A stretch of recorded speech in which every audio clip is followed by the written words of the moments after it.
Magandang araw mga ka-planters! Kamusta po kayo? This is me again, your Mommy Lovely. At for today's vlog nga po ay samahan niyo ko na mag-trim ng mga halaman pong aking nasa likuran. Ayan, so kung bago po kayo sa aming channel, nagvo-vlog or nagvi-video po kami ng mga tungkol po sa mga halaman, tungkol po sa daily lives po namin at sa anything under the sun, ika nga. Pero sa video po nito specifically ay samahan niyo po ako kasi nga po tulad ng nabanggit ko kanina ay mag-trim po tayo nitong mga halaman na ito.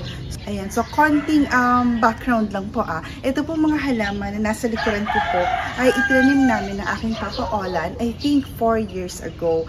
Tapos ang nakakatuwang kwento, especially po itong mga bamboo na ito. Kasi that time, medyo mahal kasi talaga. Syempre pandemic, lahat ng halaman mahal. So even yung mga bamboo po na ganito, yung isang, let's say, isang bugkos niya, ay may kamahalan din po. So sabi ni Papa, para may nabili yata si Papa na parang per stick. So sabi ko, parang hindi naman yan mabubuhay kasi ay kakaunti yung ugat niya. Halos wala na talagang ugat. Tapos yung mga dahon ay tuyo na. So nag-umpisa po si Papa Olan dito na isa-isa lang yan, isa-isa lang po yung mga bamboo na yan. Tapos yun nga po, eventually after 4 years ay lumago din sila, diba? So baka tatak Papa Olan yan. At kung bago po kayo sa aming channel, pa-subscribe naman po ako at pa-like and share at comment na rin po sa video na ito. Ayan, so ipakita ko lang po sa inyo mga ka-planters kung gaano nakaka-amaze talaga yung pagiging green thumb ni Papa Olan. Kasi ito nga pong mga nakikita po niyo dito. Ayan. So yan pong mga bamboo na yan. Tigi-tigisa lang po yan sila that time. Tapos ngayon, ganyan na po siya kalago. So yung ititrim po natin specifically ay yung mga nakalagpas na po. Ayan. Ayan, so kung mapapansin po ninyo, ito po yung ating parang pinaka-plant box. Ayan, so ito po yung ating pinaka-plant box. Tapos tulad nito, ayan. Ito ay, kailangan na po itong putuin. So, kailangan po natin siyang itrim kasi ay, yung kapag ka nadaan sa sasakyan, medyo natatamaan na yung sasakyan natin ng mga dahon. Tapos, syempre gusto natin na malinis po itong ating pathway. Ayan, so ito po yung ating gagamitin na pang trim. Alam ko, nabili ito ni Daddy David na itong bakasyon niyang na to.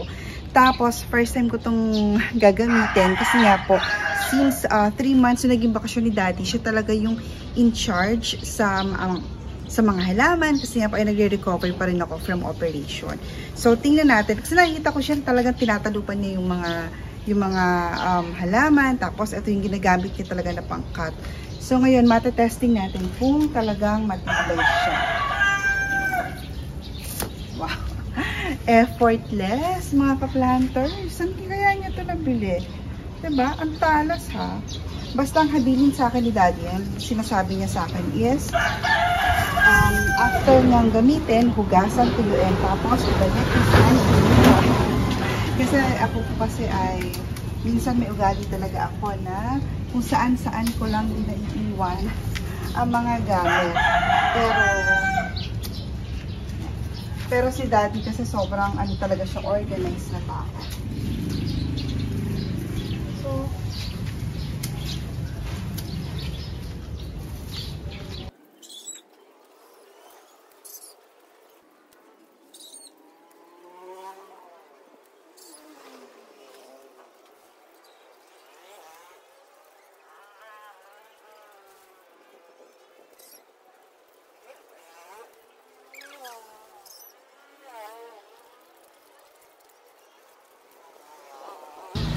ayan, tapos flex ko lang po pala. Ito yung ating si Ficus Audrey. So si Ficus Audrey, before, hindi ko talaga siya mapaganda. Tapos, nilagay ko siya rito, medyo nag-recover siya, then gumanda na po talaga. Tapos, tumaas na yan hanggang dyan. Tapos, nitong uwi nga po ni Daddy David, ay pinakat ko sa kanya para kako mas gumanda yung tubo at mas lumago siya. Ayan. So, nandito kasi siya nakaharap pala. Ayan. So, ang ganda lang ho talaga ni Ficus Audrey. So, ayan. Hopefully ay mas kumapal siya tapos mag-sanga-sanga. Pero, continuous pa rin tayo dyan. Trimming pa rin po tayo kapag ka medyo lumago-lago na siya ulit. Tapos, ito pong ating sina-spiral. Ayan, kakatrim lang sa kanya ni Daddy David. Pero, kung mapapansin niyo, may mga bagong tubo na. So, ang sabi sa akin ni Daddy, kapag may nakita ka ng mga bagong tubo na, mas maganda na ititrim mo na siya agad para habang, ayan o, malampot pa yung kanyang mga bagong dahon. So, mas mabilis pa rin siyang trim.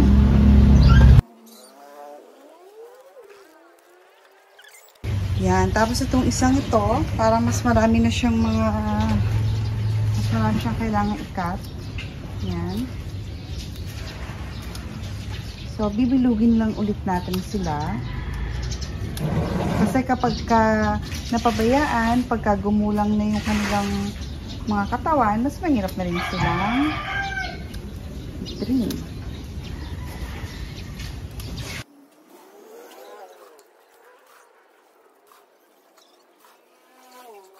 Ayan, so mas piingat lang din yung pagtitrim natin dito kasi ay, kung mapapansin niyo, meron siya nakalawit na Christmas light.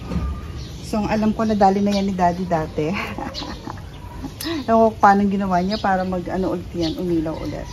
Very good.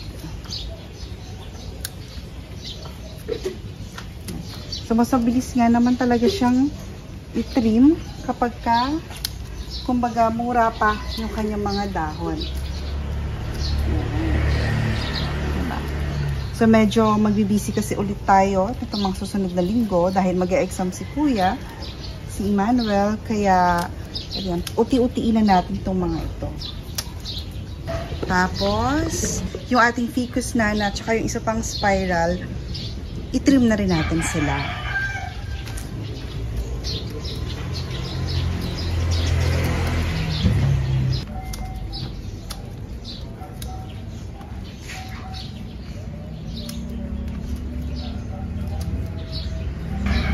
Ayan, may nagbago ba? Diba? At least ay nawala na po yung mga bagong usbong niya na dahon. And then, ito namang ating si bamboo. And then, ito po naman po ating si bamboo. Nakalimutan ko yung tawag sa kanya. Pero ito yung bamboo po na para siyang variegated kasi white and green siya. So, hindi ko muna siya ititrim since okay pa naman siya. Wala pa naman siya. Hindi pa naman po siya lumalagpas dun sa pathway. Pero ito pa lang isa.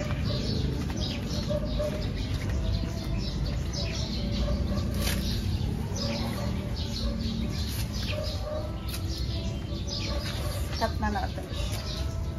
This one.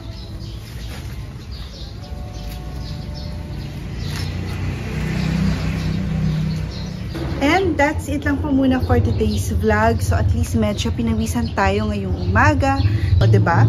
So lalong gumanda at lumilisting na ng ating mga halaman dito po sa ating hallway. Till our next vlog mga ka-planters. Again, kung hindi pa po kayo nakasubscribe, please remember to subscribe, like, share, and comment po sa video na ito. At aside po sa mga vlogs, ay nag-a-upload din po kami ng mga shorts or short videos po. So sana ipanoorin at i-like nyo rin po ang mga ito. Till our next vlog. Bye! Ayan. Pahabol ko lang. So kanina ay malinis to, diba? So kailangan natin tong linisan tuyuin bago natin siya ibalik sa kanyang lagayan para matuwa sa atin si Daddy. Ayan, so binubasan ko na rin pala itong si Palmera kasi kapag kayo magpa-park, medyo mahirap mamina sa gilid kapag malago itong si Palmera natin. So before, lagi ko itong kinakalbo. Tapos kakakalbo ko sa kanya, ayan, mas gumanda na ho yung kanyang tubo.